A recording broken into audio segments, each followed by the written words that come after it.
حدیث پاک میں ہے جو ہمیشہ استغفار کرتا رہے اللہ پاک اس کے لیے ہر تنگی سے نکلنے کا راستہ بناتا ہے، ہر فکر و غم سے اسے خلاصی عطا فرماتا ہے۔ اس کی ایک برکت یہ بھی ہے کہ ایسے بندے کو اللہ پاک غیب سے رزق عطا فرماتا ہے۔ حدیث پاک میں ہے استغفار کرنے والے کو اللہ وہاں سے رزق عطا فرماتا ہے جہاں اس کا گمان بھی نہیں ہوتا ہے۔ اتنی مہنگائی ہے، اتنی مشکلیں ہیں، اتنی تنگی ہے، لوگ قرضے میں ہیں، کبھی ادھر جاتے ہو کبھی ادھر جاتے ہو۔ ارے بھائی سب کے پاس جاتے ہو، رب کے پاس کیوں نہیں جاتے؟ استغفار کرنا شروع کر دو، فرمایا ادھر سے روزی دے گا جہاں تمہارا گمان بھی نہیں جائے گا۔ اس کی برکت سے اللہ پاک دلوں کے زنگ کو دور فرماتا ہے۔ اے کاش کہ ہم استغفار کرنے والے بن جائیں۔ اور آپ کو شاید پتہ نہیں ہے استغفار جہاں گناہوں کی معافی ہے نا، وہاں یہ بہت سارے مسائل کے حل کی کنجی بھی ہے۔ آپ اگر پرابلم میں ہیں، روزی کے مسائل ہیں، اولاد نہیں ہو رہی ہے یا کوئی بھی پرابلم ہے، ایک واقعہ سنیے۔ حضرت امام حسن بصری رحمۃ اللہ تعالی بہت بڑے بزرگ ہیں، ایک شخص آیا آ کر کہتا حضور بارش نہیں ہو رہی ہے، قحط کی پوزیشن آ گئی ہے، بارش نہیں ہو رہی، دعا فرمائیں، کوئی وظیفہ عطا فرمائیں۔ آپ نے فرمایا استغفار کرو۔ وہ چلا گیا۔ اچھا ایک بزرگ بیٹھے تھے ان کے پاس، حضرت ربیع بن صبیح رحمۃ اللہ، وہ دیکھ رہے تھے۔ دوسرا بندہ آیا کہتا حضور تنگ دستی ہے، کاروبار میں ڈاؤن ہے، رزق میں تنگی ہے۔ آپ نے فرمایا استغفار کرو۔ تیسرا شخص آیا کہتا حضور اولاد نہیں ہو رہی ہے، حصول اولاد کے لیے وظیفہ لینا ہے، فرمایا استغفار کرو۔ چوتھا بندہ آیا، وہ کہتا کہ حضور میرے باغ میں فصلوں میں پیداوار کی کمی ہے، فرمایا استغفار کرو۔ حضرت ربیع بن صبیح کہتے ہیں حضور پہلا بندہ الگ پرابلم لے کر آیا، دوسرا الگ، تیسرا الگ، چوتھا الگ، چاروں کو ایک ہی دوائی، چاروں کو ایک ہی وظیفہ، استغفار استغفار۔ آئے ہائے بڑوں کی بڑی باتیں ہیں۔ قرآن میں بھی پڑھتا ہوں، قرآن آپ بھی پڑھتے ہیں، مگر دیکھو اللہ والے کیسے پڑھتے ہیں۔ کیا خوبصورت جواب دیا آپ نے۔ آپ فرماتے ہیں سورہ نوح پارہ 29 آیت نمبر 10 سے 12 کی آپ نے تلاوت فرمائی۔ اب ذرا قرآن سنیے گا، استغفروا ربکم انہ کان غفارا، بے شک وہ بڑا معاف کرنے والا ہے۔ اب دے گا عطا، کیا فرمائے گا؟ یرسل السماء علیکم مدرارا، وہ تم پر موسلا دھار بارش بھیجے گا۔ وَيُمْدِدْكُمْ بِأَمْوَالٍ وَبَنِينَ وَيَجْعَلْ لَكُمْ جَنَّاتٍ وَيَجْعَلْ لَكُمْ أَنْهَارًا، فرمایا اور مالوں اور بیٹوں سے تمہاری مدد فرمائے گا، اور تمہارے لیے باغات بنا دے گا، اور تمہارے لیے نہریں بنائے گا۔ باغات بھی بڑھ رہے ہیں، اولاد بھی عطا ہو رہی ہے، مال بھی بڑھ رہا ہے، بارش بھی ہو رہی ہے۔ کس چیز سے؟ استغفار سے۔ تو استغفار یہ آپ کے بہت سارے پرابلمز کا حل ہے، مسائل کا حل ہے۔ بس اپنی زبان استغفار سے تر رکھے۔ اچھا پھر اس میں تھوڑی سی شرمندگی بھی ہو، ایسا نہیں کہ استغفار بھی ہو رہا ہے اور دماغ کہیں اور ہے، مسکرا بھی رہے ہیں، ہنس بھی رہے ہیں اور استغفر اللہ، کسی سے معافی مانگتے ہوئے ہنستا ہے کیا بندہ؟ استغفر اللہ ربی من کل ذنب واتوب الیہ، یا اللہ میں اپنے سارے گناہوں سے تجھ سے معافی مانگ رہا ہوں۔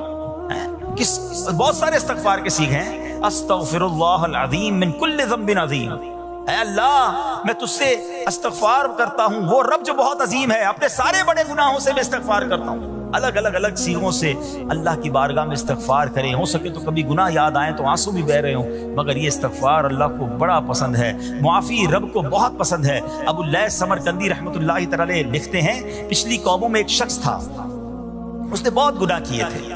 ایک بار اس نے اپنی پچھلی زندگی کے بارے میں سوچا، گناہوں کے بارے میں غور و فکر کیا تو اسے شرمندگی ہوئی۔ اس نے نادم و شرمندہ ہو کر 3 مرتبہ کہا اللہم غفرانک، اللہم غفرانک، اللہم غفرانک، اے اللہ تیری بخشش، اے اللہ تیری بخشش، اے اللہ پاک تیری بخشش۔ اسی لمحے اس کو موت آ گئی اور اللہ پاک نے اس کی بخشش فرما دی۔ آئیے ہم بھی پڑھ لیتے اللہم غفرانک،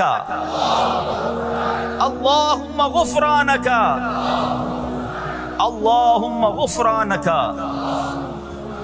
استغفار کرنا، توبہ کرنا، گناہ یاد کر کے شرمندہ ہونا، یہ اللہ کو کتنا پسند ہے۔ ایک سبحان اللہ، اس کے بارے میں چند برکتیں آپ کو بیان کرتا ہوں۔ بڑی عظیم برکت یہ ہے کہ اس کی بدولت بندے کا تنگی اور غم دور ہو جاتا ہے۔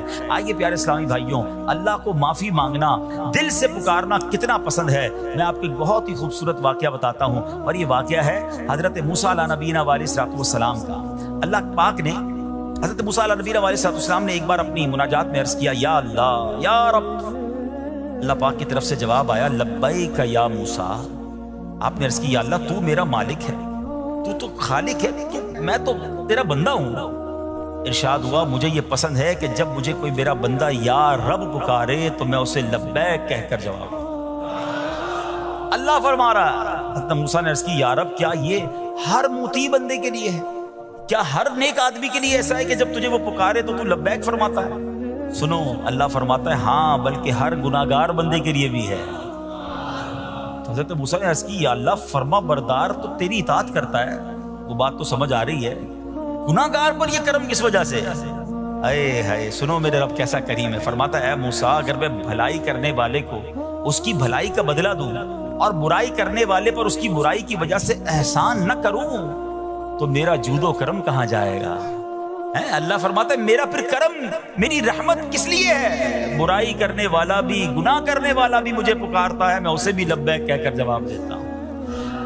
حضرت موسیٰ علیہ نبینا علیہ السلام کو ایک بار وحی نازل ہوئی کہ اے موسیٰ فلاں علاقے میں جاؤ، ہمارا ایک نیک بندہ اس کا انتقال ہو گیا ہے، جا کے اس کو غسل دو، اس کو کفن دو اور اس کا جنازہ پڑھو۔ حضرت موسیٰ وہاں پہنچ گئے اور جب وہاں جا کر آپ نے لوگوں سے کہا کہ مجھے فلاں بندے کے پاس لے جاؤ جس کا انتقال ہوا ہے، مجھے غسل دینا ہے، کفن پڑھنا ہے، جنازہ پڑھنا ہے، لوگوں نے کہا حضرت یہ تو زمانے کا گناہگار، بڑا بےہودہ، بڑا بدکار شخص تھا، آپ کو رب کا حکم تھا، آپ نے غسل بھی دیا، کفن بھی پہنایا، جنازہ بھی پڑھا، پھر رب کی بارگاہ میں عرض کی مولا بندے تو یہ کہہ رہے ہیں یہ تو بہت برا آدمی تھا، تو نے مجھے بھیجا اور فرمایا تیرا پیارا بندہ، میں نے جنازہ بھی پڑھ دیا، غسل اور کفن بھی دیا۔ اب ذرا آپ سوچیں کہ کسی کا جنازہ حضرت موسیٰ پڑھ دیں تو اس کی تو بخشش کا تو کوئی مسئلہ ہی کوئی نہیں نا، وہ تو اللہ کے نبی جس کا جنازہ پڑھے غسل دے، تو یا اللہ تو نے ایسا انتظام فرما دیا۔ رب کریم کی طرف سے پتہ ہے کیا جواب آتا ہے؟ اللہ فرماتا ہے اے موسیٰ بندے سچ کہتے ہیں، یہ بندہ واقعی بڑا گناہگار تھا، جو علاقے والے شہر کے لوگ کہہ رہے ہیں نا ٹھیک کہہ رہے ہیں، یہ بندہ تھا ہی ایسا۔ یا اللہ جب اتنا گناہگار تو اتنی بڑی مہربانی کس وجہ سے؟ ارشاد ہوا اے موسیٰ اس بندے نے مرنے سے پہلے مجھ سے 5 کلمات کے ذریعے بات کی، مناجات کی، مجھے پکارا، 5 سینٹنس تھے، 5 کلمے تھے، اور اے موسیٰ اس کی وجہ سے میں نے اس کی مغفرت فرما دی۔ حضرت موسیٰ کہتے ہیں یا اللہ وہ 5 کلمے تو بتا دے، وہ 5 کیسے جملے تھے کہ علاقے میں سب سے مشہور بدکار اور اس کا انتقال ہو تو رب مغفرت بھی فرمائے اور اپنے نبی کو فرمائے جا کے جنازہ پڑھو۔ تو آپ نے کہا یا اللہ وہ 5 کلمات بتا دے۔ اب ذرا یہ 5 کلمات سنیے گا، ایکچولی جو بات سمجھنی ہے نا، استغفار ہے کیا، معافی مانگنا ہے کیا، توبہ کیا ہے۔ اللہ فرماتا نا کہ ہم نے سنا کہ جو بندہ اللہ سے استغفار کرتا ہے اللہ اسے دیکھ کر مسکراتا ہے، اس کی وجہ یہ کہ بندہ رب کی بارگاہ میں اپنے آپ کو سرنڈر کرتا ہے، اپنے گناہ یاد کرتا ہے، اپنی کم مائگی کا اظہار کرتا ہے۔ وہ کہتا ہے نا الندم التوبہ، شرمندگی توبہ ہے۔ شرمندہ ہو جائے نا انسان، دنیا میں پتہ کیا معاملہ ہے، ہم کسی عدالت میں جا کر کہہ دیں ہم نے جرم کیا ہے، اقبال جرم، ٹھیک ہے، تو کیا ہوتا ہے، جج کہتا ہے پھر اس کو گرفتار کرو اور سزا سناؤ، بندہ خود ہی مان رہا ہے، گواہوں کی ضرورت کیا ہے۔ دنیا کی عدالت میں اقبال جرم پر سزا ملتی ہے، میرے رب کی رحمت کی عدالت دیکھو، بندہ وہاں جا کر اقبال جرم کر لے، شرمندہ ہو جائے، معافی مانگ لے، اللہ اس کے سارے گناہ معاف فرما دیتا ہے۔ یہ فرق ہے دنیا والوں میں اور رب کی عدالت میں، سبحان اللہ۔ وہ حضرت موسیٰ کہتے ہیں یا اللہ وہ 5 کلمے بتا، اور بتائے گئے تو وہ 5 کلمے سنیے گا ذرا۔ وہ بندہ کہتا ہے مرنے سے پہلے اے رب تو جانتا ہے میں نیکوں سے محبت کرتا ہوں اگرچہ خود نیک نہیں ہوں، یا رب تو جانتا ہے میں فاسقوں سے بغض رکھتا ہوں اگرچہ میں خود فاسق ہوں۔ سمجھ رہے بات؟ اے اللہ نیکوں سے پیار کرتا ہوں، مجھے پتا ہے میں خود نیک نہیں ہوں، میں گناہ گاروں سے نفرت کرتا ہوں حالانکہ میں خود بھی گناہ گار ہوں، کہیں بھی اپنی بڑائی نہیں ہے، میں گناہ گار، میں بدکار، مگر اللہ میں پیار کرتا ہوں نیک لوگوں سے۔ تیسرا جملہ کیا تھا، یا رب اگر مجھے معلوم ہو جائے کہ میرے جنت میں داخل ہونے سے تیری ملکیت میں کوئی کمی آ جائے گی تو اے اللہ میں تجھ سے پھر جنت کا سوال کرنا چھوڑ دوں گا۔ مجھے یہ پتا ہے یا اللہ تو نے مجھے جنت میں داخل کیا نا، تیری جنت میں کوئی کمی نہیں آئے گی، بہت بڑی ہے، اب مجھے داخل بھی کرنے سے تیرا کچھ نہیں جائے گا، اگر کچھ جاتا ہوتا تو یا اللہ میں جنت تیرے سے مانگنا چھوڑ دیتا۔ چوتھا جملہ کیا ہے، اے رب اگر مجھے معلوم ہو جائے کہ مجھے جہنم میں داخل کرنے سے تیری ملکیت میں اضافہ ہو جائے گا تو میں پھر جہنم سے پناہ نہیں مانگوں گا، یعنی اگر تو تیرے ملک میں تیری شان میں اضافہ ہو رہا ہے مجھے جہنم میں ڈالنے سے، پھر تو میں نہیں کہوں گا تجھے کہ جہنم سے نکال۔ مگر مجھے پتا ہے تو پہلے ہی مالک ہے، تو پہلے ہی خالق ہے، سب کچھ تیرا ہے، مجھے جہنم میں ڈالنے سے تیری کوئی ملکیت میں اضافہ نہیں ہونا۔ اور آخری بات کیا کہتا ہے؟ یا رب اگر تو مجھ پر رحم نہ کرے گا تو پھر کون کرے گا؟ اللہ فرماتا ہے اے موسیٰ میں نے اس پر رحم کیا، یہ میرے کرم کے لائق تھا، میرے کرم کے لائق نہیں تھا کہ میں اسے ناکام لوٹا دیتا۔ جب اس نے یہ کلمات کہے تو میں نے اسے درگزر فرمایا، اس کی مغفرت فرما دی، اور میں ہی بخشنے والا مہربان۔ تو اے میرے پیارے اسلامی بھائیوں، آج وہ کام سیکھ کے جانا ہے، سمجھ کے جانا ہے، جس کو جو بندہ کرتا ہے تو رب کی رحمت گویا مسکراتی ہے۔ وہ یہ ہے کہ اللہ سے معافی مانگتے رہیں، استغفار کرتے رہیں، اللہ کو راضی کرنے کی کوشش کرتے رہیں، اپنے گناہوں پر ندامت رکھیں کہ جو معافی مانگتا ہے نا اللہ اسے بہت پسند فرماتا ہے۔ حدیث پاک میں آتا ہے التائب من الذنب کمن لا ذنب له، گناہوں سے توبہ کرنے والا ایسا ہے جیسا اس نے گناہ کیا ہی نہیں ہے۔ اچھا اب ایک اور بہت پیارا عمل جس کو دیکھ کر اللہ مسکراتا ہے، وہی میں نے جو تفسیر بتائی کہ اللہ کی رحمت راضی ہو جاتی ہے اور اللہ کی رحمت برستی ہے، رب راضی ہو جاتا ہے۔ نبی پاک علیہ الصلوۃ والسلام نے فرمایا 3 بندے ہیں اللہ پاک انہیں دیکھ کر مسکراتا اور کیا ہوتا ہے؟ فرمایا اور بہت خوش ہوتا ہے۔ اب وہ 3 بندے کون سے ہیں؟ چیک کر لیں ہم ان میں ہیں کہ نہیں۔ فرمایا نمبر 1 وہ بندہ جو رات کو اٹھے، بستر چھوڑے، اچھی طرح وضو کرے، پھر نماز پڑھنے کھڑا ہو جائے، اسے دیکھ کر اللہ پاک فرشتوں سے فرماتا ہے اے فرشتوں بتاؤ میرے بندے کو نیکی پر کس نے اکسایا ہے؟ فرشتے عرض کرتے ہیں مولا تو بہتر جانتا ہے۔ اللہ پاک فرماتا ہے ہاں میں جانتا ہوں مگر تم مجھے بتاؤ۔ فرشتے عرض کرتے ہیں اے مالک کریم تو نے اسے ایک چیز یعنی جہنم کا خوف دیا ہے، یہ اس سے ڈرتا ہے۔ اے اللہ تو نے ان کو ایک چیز جنت کی امید دلائی ہے، یہ اس کی امید رکھتا ہے۔ اے اللہ یہی خوف اور امید ہے جس نے اسے رات کی نیند قربان کر کے تیرے حضور کھڑے ہونے پر ابھارا ہے۔ اب اللہ پاک فرماتا ہے اے فرشتوں گواہ ہو جاؤ، یہ جس چیز سے ڈرتا ہے یعنی جہنم سے ڈرتا ہے، میں نے اپنے اس بندے کو اس سے امن بخشا، اور جس کی امید رکھتا ہے یعنی جنت کی، میں نے جنت اس پر واجب کر دی۔ رات اٹھ کر جب دنیا سوئی ہو بندہ اٹھ کر تہجد کی نماز ادا کرے، اللہ کی بارگاہ میں آنسو بہائے، اللہ فرشتوں کے سامنے گویا فخر فرماتا۔ دوسرے نمبر پر سنو، فرمایا دوسرا وہ شخص جو حق و باطل کی لڑائی میں شریک ہوا، ثابت قدم رہا، یہاں تک کہ شہید ہو گیا، یا اللہ پاک نے اسے فتح عطا فرمائی، اللہ اس بندے کو دیکھ کر بھی مسکراتا ہے۔ جہاد کرنے والے مجاہدین یا تو شہید ہو جائیں یا غازی ہو کر لوٹے اللہ کی رضا کے لیے، اللہ کی رحمت ان پر بھی چھما چھم برستی ہے۔ اور تیسرے نمبر پر فرمایا تیسرا وہ بندہ جو رات کو سفر کرتا ہے، یہاں تک کہ رات کے آخری حصے میں جب کہیں ٹھہرتا ہے تو اس کے ساتھ والے سو جاتے ہیں مگر وہ کھڑا ہو کر نماز پڑھنے لگتا ہے، اس بندے کو دیکھ کر بھی اللہ پاک مسکراتا ہے۔ اجتماعی عبادت کے بڑے فائدے ہیں، اجتماع میں آنا، محفل میں آنا، دعا میں شرکت کرنا بہت اچھی بات ہے، مگر اپنی عادت ایسے بھی بنائیں کہ کچھ عبادتیں ایسی کریں کہ میں جانوں اور رب جانے۔ یہ جو رات اٹھ کر دعا کا لطف ہے، رات اٹھ کر جو نماز پڑھنے کا لطف ہے نا، جب ساری دنیا سو رہی ہے اور بندہ اپنے رب کی بارگاہ میں حاضر ہے۔ علماء کہتے ہیں دن کے نوافل کے مقابلے میں رات کے نوافل افضل ہیں، کیونکہ رات سکون ہوتا ہے، رات رقت قلبی ملتی ہے، سبحان اللہ، رحمت الہی چھما چھم برستی ہے۔ تو ہمیں کیا کرنا ہے کہ رات تہجد کی نماز کی عادت ڈالے۔ رمضان میں بن گئی تھی نا، سحری کے لیے اٹھتے تھے تو لوگ تہجد پڑھتے تھے، اللہ کرے کہ یہ عادت بن جائے، کبھی کبھی، اگر ہر روز نہیں ہو سکتا کم از کم کبھی کبھی کریں۔ اچھا اگر ایسی کوئی عبادت ہو بھی جائے نا پھر سب کو بتائیں نا کہ رات اٹھا تھا تو جناب دعائیں بھی کی تو آنسو بھی بہائے، نہیں، کبھی کبھی ایسا کیا کرو کہ میں جانوں اور رب جانے، اللہ سے باتیں کیا کرو۔ میں آپ کو صحیح بتاؤں، آپ مجھے ایک بات بتائیں، یہ تو آپ نے سن بھی لیا کہ اللہ کی رحمت کس قدر برستی ہے اس پر، زندگی میں بھی جب کبھی ہم پریشان ہوں اور رات نیند نہ آئے، کبھی کبھی ایسا ہوتا ہے پریشانی میں نیند نہیں آتی، کروٹیں بدل رہا ہوتا ہے انسان، اور اس کروٹ بدلتے بدلتے میں آپ کی جب والدہ حیات ہوگی یا ماشاءاللہ جن کے پاس ماں موجود ہے، ماں جیسی ہستی کہاں ملتی ہے پھر۔ ایک بار اور سن لو، دنیا کی بہت ساری چیزیں میرے اور آپ کے پاس ہیں جو ریپلیسیبل ہیں، جو بدلی جا سکتی ہیں۔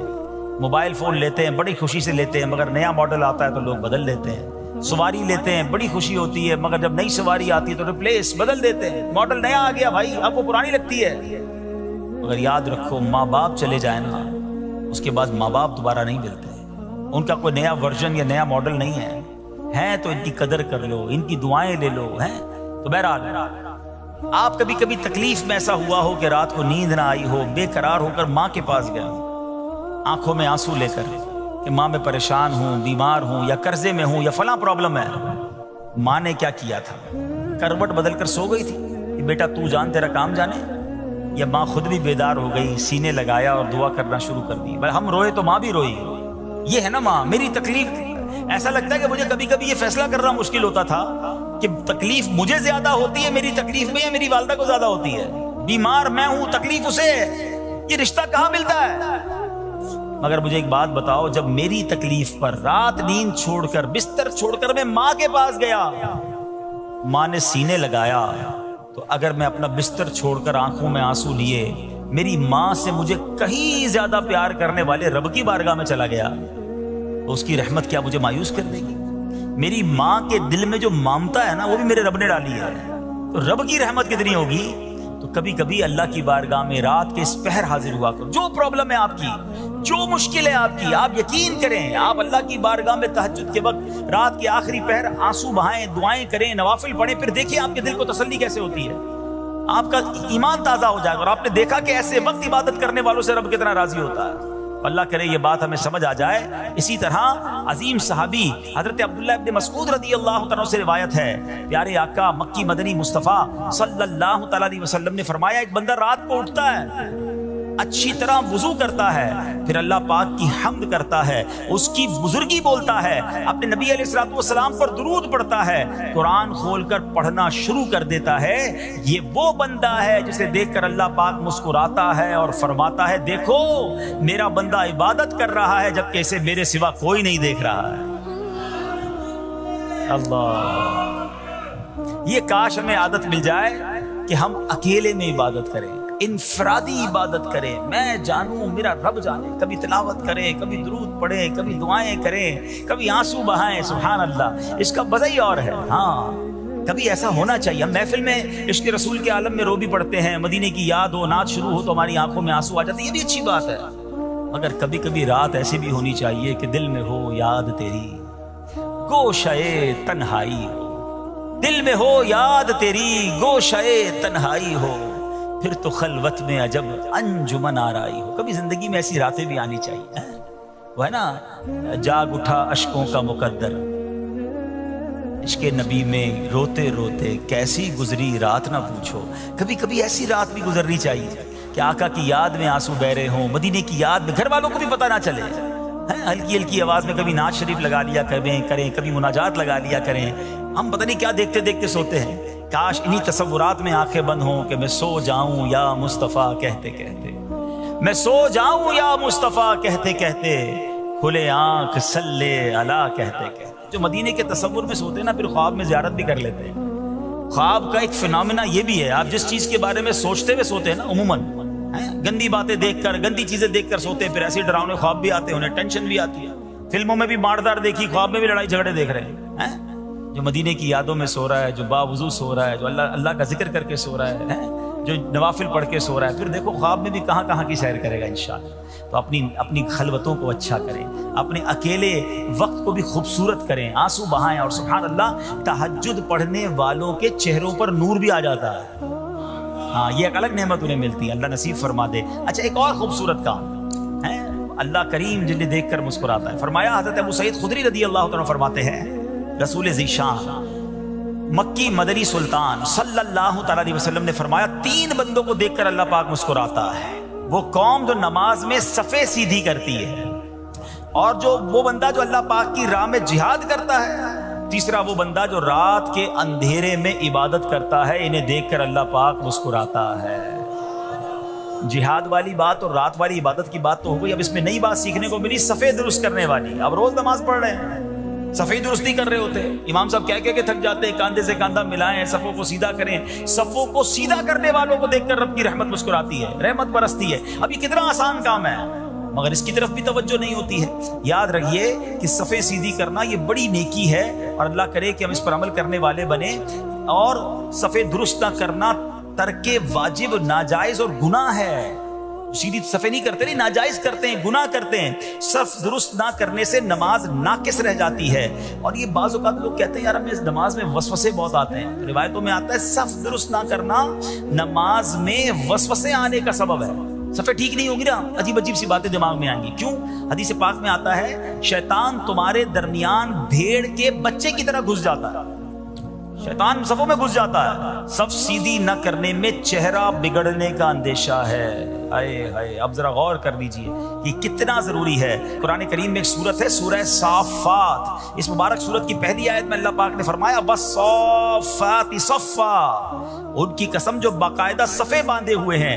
حضرت عبداللہ ابن مسعود فرماتے ہیں یہاں صفے باندھنے والوں سے مراد فرشتے ہیں. حضرت جابر بن سمورہ رضی اللہ تعالیٰ عنہ فرماتے ہیں ایک دن پیارے آقا مکی مدنی مصطفیٰ صلی اللہ تعالیٰ علیہ وسلم تشریف لائے اور فرمایا تم ایسے صف کیوں نہیں بناتے جیسے فرشتے صفے بناتے ہیں. ہم نے عرض کی یا رسول اللہ صلی اللہ تعالیٰ علیہ وسلم فرشتے کیسے صف بناتے ہیں؟ فرمایا پہلے اگلی صف مکمل کرتے ہیں اور خوب مل کر کھڑے ہوتے ہیں. سبحان اللہ، مبارک ہو مسلمانوں کو جو صفیں سیدھی کرتے ہیں، اچھی طرح کاندھے سے کاندھا ملاتے ہیں. گویا یہ فرشتوں کا کام کر رہے ہیں، فرشتوں والا کام کر رہے ہیں. تفسیر طبی میں ہے فاروق اعظم رضی اللہ تعالیٰ عنہ کا یہ معمول تھا جب نماز پڑھانے لگتے تو نمازیوں کو فرماتے صفیں سیدھی کر لو، اے فلاں ذرا آگے ہو جاؤ، اے فلاں ذرا پیچھے ہو جاؤ. پھر فرماتے بے شک اللہ پاک تمہیں فرشتوں کی طرح دیکھنا پسند فرماتا ہے. تو صفیں سیدھی رکھنا یہ فرشتوں کا انداز ہے اور اللہ کی رحمت خوب برستی ہے. گویا رب مسکراتا ہے انہیں دیکھ کر. تو اے میرے پیارے اسلامی بھائیوں، اور بھی بہت سارے کام ہیں جس کو دیکھ کر، جن کو کرنے سے اللہ کی رحمت چھما چھم برستی ہے. بہرحال جب نے 3-4 باتیں سنی ہیں آج سے اس کو نیت کر لیتے ہیں کہ خوب اللہ کی بارگاہ میں ہم استغفار کریں گے، اپنے گناہوں پر معافی مانگیں گے. انشاءاللہ راتوں کو اٹھ کر جب لوگ سو رہے ہوں گے اللہ کی بارگاہ میں عبادت کریں گے. اسی طرح فرمایا کہ صفوں کو درست کریں گے اور انشاءاللہ رب کی بارگاہ سے خوب رحمتیں لوٹیں گے. اے میرے پیارے اسلامی بھائیوں، یہ سب کب ہو سکے گا کہ جب ہم اچھے ماحول میں رہیں گے. تہجد تو جب پڑھیں گے نا جب پہلے فرض پڑھیں گے. جس کی فرضی قضا ہو رہی ہے تو اس کو تہجد کی باری کب آئے گی؟ استغفار تو جب کرے گا جب ایسے ماحول میں آئے گا کہ جہاں گناہوں کو یاد دلا کر معافی مانگنے کا ہمیں انداز اور اس کی فکر دی جائے. تو آج کے اس پرفتن دور میں دعوت اسلامی کا یہ پیارا ماحول آپ کے سامنے ہے. اس ماحول سے وابستہ رہیں. ہفتہ وار اجتماع میں، مدنی قافلوں میں، ہفتہ وار مدنی مذاکرے میں شرکت کرتے رہیں گے تو انشاءاللہ ان نیکیوں کا جذبہ بھی ملتا رہے گا اور انشاءاللہ ایسے کام کرنے میں اللہ کرے کامیاب ہو جائے. تصور ہی کتنا پیارا ہے. یقین کریں میں آپ شاید پتہ نہیں وہ فیلنگ آپ کو محسوس ہو رہی ہے کہ نہیں، یہ تصور ہی کتنا پیارا ہے کہ کبھی میں کوئی ایسا عمل کر لوں کہ رب کی رحمت مجھے دیکھ کر مسکرا دے، اللہ راضی ہو جائے، اللہ خوش ہو جائے. اور کیا چاہیے، میری تو زندگی کا حاصل ہو گیا نا. حضرت علی بن ربیعہ رحمت اللہ تعالی فرماتے ہیں ایک مرتبہ مسلمانوں کے چوتھے خلیفہ حضرت علی المرتضیٰ شیر خدا کرم اللہ تعالی وجہہ الکریم سواری پر سوار ہوئے، مجھے اپنے پیچھے بٹھایا اور حرا نامی علاقے کی طرف چل رہے تھے. چل پڑے. چلتے چلتے آپ نے آسمان کی طرف نظر اٹھایا اور پھر پڑھا اے اللہ پاک میرے گناہ بخش دے، بے شک تیرے سوا کوئی گناہوں کو بخشنے والا نہیں ہے. کیسی پیاری التجا ہے، تو نہیں بخشنا یا اللہ، تیرے سوا کون ہے، تیرے سوا گناہوں کو بخشنے والا کوئی نہیں ہے. حضرت علی بن ربیعہ فرماتے ہیں یہ پڑھنے کے بعد مولا علی شیر خدا میری طرف دیکھے اور مسکرائے. مجھے بڑی حیرانی ہوئی. میں نے پوچھا کہ اے امیر المومنین، آپ نے پہلے استغفار کیا، اپنے گناہوں کی معافی مانگی، پھر آپ میری طرف دیکھ کر مسکرائے، اس میں راز کیا ہے؟ مولا علی شیر خدا کرم اللہ تعالی وجہ الکریم فرماتے ہیں کہ اپنے پرانا ایک واقعہ سنانے لگے، اپنی ماضی کی ایک یاد تازہ کرنے لگے. فرمانے لگے ایک مرتبہ پیارے آقا مکی مدنی مصطفیٰ صلی اللہ تعالیٰ علیہ وسلم سواری پر تشریف فرما ہوئے اور مجھے اپنے پیچھے بیٹھنے کا شرف عطا فرمایا. مولا علی کو پیچھے بٹھایا نبی پاک نے اپنی سواری میں، اور ہم اسی جگہ یعنی حرا کا جو علاقہ ہے اسی طرف آ رہے تھے. اور چلتے چلتے میرے آقا علیہ السلام نے آسمان کی طرف نگاہ اٹھائی اور فرمایا اللہم اغفر لی ذنوبی انہو لا یغفر الذنوب احد غیرک. اے اللہ میرے گناہ بخش دے، بے شک تیرے سوا کوئی گناہوں کا بخشنے والا نہیں ہے. پھر نبی پاک علیہ السلام میری طرف دیکھ کر مسکرائے، اے ربیعہ میں نے بھی وہی سوال کیا جو آج تم نے سوال کیا تھا. علی بن ربیعہ نے سوال کیا تھا نا کہ آپ مسکرائے کیوں؟ نبی پاک علیہ السلام سے مولا علی نے سوال کیا، حضور آپ نے پہلے استغفار کیا پھر آپ مسکرائے تو نبی پاک علیہ السلام نے فرمایا اے علی جب بندہ اللہ پاک سے گناہوں کی معافی مانگتا ہے اللہ پاک اس بندے سے خوش ہو کر مسکراتا ہے. بس اللہ پاک کے اسی مسکرانے کی وجہ سے میں مسکرایا. اچھا اس پر بات کرتے ہیں کہ استغفار کتنی کمال کی چیز ہے, اللہ کی کتنی پسند کی چیز ہے, مگر ذرا کمال تو دیکھیے مولا علی شیر خدا کا کہ آپ نے ایگزیکٹلی وہی پورا سینیریو کریٹ کیا, وہ پورا منظر آپ نے خود کریٹ کیا, بنایا کہ اسی طرح پیچھے سواری پر علی بن ربیعہ کو بٹھایا, اسی وادی میں لے کر گئے, اسی وادی میں جا کر آسمان کی طرف نگاہ بھی کی اور وہی الفاظ دہرائے جو نبی پاک نے دہرائے. الفاظ دہرانے کے بعد حضرت علی بن ربیعہ کو مولا علی دیکھ کر مسکرا بھی رہے ہیں, اور کمال دیکھیں علی بن ربیعہ سوال بھی وہی کر رہے ہیں اور میرے شیر خدا جواب بھی وہی عطا فرما رہے ہیں. ہائے ہائے کیسا نبی پاک سے محبت کا انداز ہے. ایچ اینڈ ایوری اسٹیپ, ایک ایک قدم کو صحابہ فالو کیا کرتے, ہمارے اسلاف فالو کیا کرتے ہیں. مسکرایا بھی نبی پاک نے جس مقام پر جس انداز میں, وہ وہاں جا کر ویسے ہی مسکرا رہے ہیں, گویا یہ بتا رہے ہیں یہ نہ پوچھو میں کیا کر رہا ہوں, کسی کی ادا کو ادا کر رہا ہوں. ایک صحابہ کرام پتہ ہے مقامات ڈھونڈا کرتے تھے کہ کہاں کہاں میرے آقا نے نمازیں ادا کی, کہاں قیام کیا, سفر میں کہاں پڑاؤ ڈالا, ہم بھی ایگزیکٹلی اسی طریقے سے سفر کریں, وہیں پڑاؤ ڈالیں, وہیں نوافل ادا کریں. اللہ اکبر. اور آج ہمیں پتہ چل جائے کہ یہ سنت ہے تو جواب کیا ملتا ہے؟ بھائی سنت ہی ہے نا, فرض تو نہیں ہے. امام صاحب سے اور مولوی صاحب سے اور علماء سے لوگ آ کے یہی سوال کر رہے تھے, حضرت گناہ تو نہیں ملے گا, سنت ہی ہے نا, کوئی مسئلہ تو نہیں چھوڑنے. اللہ کے بندو سنت کو اتنا نارمل لے لیا, اب تو نیا طبقہ بن گیا, کہتے ہیں بھائی نماز میں فرض پڑھ لو, بڑی بات ہے, کیا پڑھنا سنت ہے, کوئی ضروری نہیں ہوتی.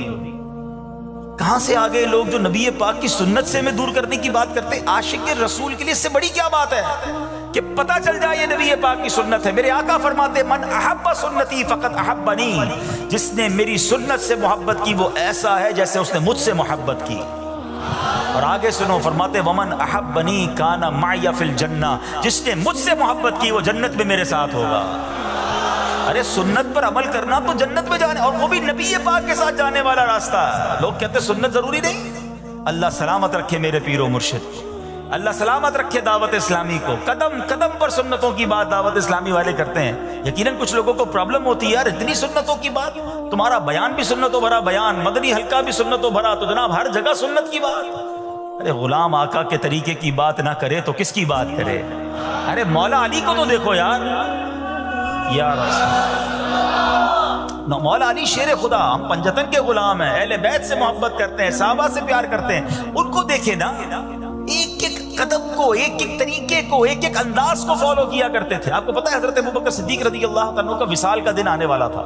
آپ کو آخری گھڑیاں تھیں, آپ نے اپنی صاحبزادی بی بی عائشہ صدیقہ رضی اللہ تعالی عنہا سے پوچھوایا ذرا یہ تو بتاؤ نبی پاک کا جو وصال کا دن تھا وہ دن کون سا تھا, وصال کے وقت کپڑے کیا پہنے تھے. یعنی ایک ایک بات کی معلومات لے رہے ہیں. تمنا یہ ہے کہ نبی پاک جس دن دنیا سے پردہ فرمایا اس سنت پر بھی عمل ہو جائے, میرا انتقال بھی اسی دن ہو جائے. آپ غور کریں کتنی باریکی سے پیارے آقا علیہ السلام کو صحابہ کرام اہل بیت اطہار فالو کرتے تھے. اور آج پتہ نہیں کیا ہو گیا ہے سنت. ابھی تھوڑے دنوں بعد انشاءاللہ حاجی حج کو جائیں گے, اللہ مجھے اور آپ کو بار بار حج کی سعادت عطا فرمائے. حج کے دنوں میں ایک ہی سوال ہوتا ہے, مینا کی راتیں سنت ہی ہے نا, نہ گزاریں تو حضرت کوئی دم تو نہیں ہو جائے گا. ارے تمہیں صرف دم کی فکر ہے, گئے کس لیے حج پہ؟ میرے آقا نے اگر خیموں میں مینا کے میدان میں رات گزاری تو عاشق رسول کے لیے تو اس سے بڑی راتیں کون سی ہوں گی. قدم قدم پر پیارے آقا کے طریقے کو فالو کرنا چاہیے. حاجی کو ایک ہی فکر ہوتی ہے بھائی دم تو نہیں لگ جائے گا, مولوی صاحب اور کوئی رعایت بتا دیں. ارے ہم گئے عبادت کرنے, سنتوں پر عمل کریں, مستحبات پر عمل کریں, بزرگوں کی اداؤں کو ادا کریں تاکہ زیادہ سے زیادہ برکتیں لوٹ کر آئیں. تو بہرحال اب آتے ہیں واپس اسی عمل پر. کیا عمل ہے کہ جس کو دیکھ کر رب بھی مسکراتا ہے. دوبارہ عرض کر دوں کہ اللہ کا مسکرانا وہ جسم اور جسمانیت سے پاک ہے, اس کی رحمت برستی ہے, اس کی رضا مل جاتی ہے.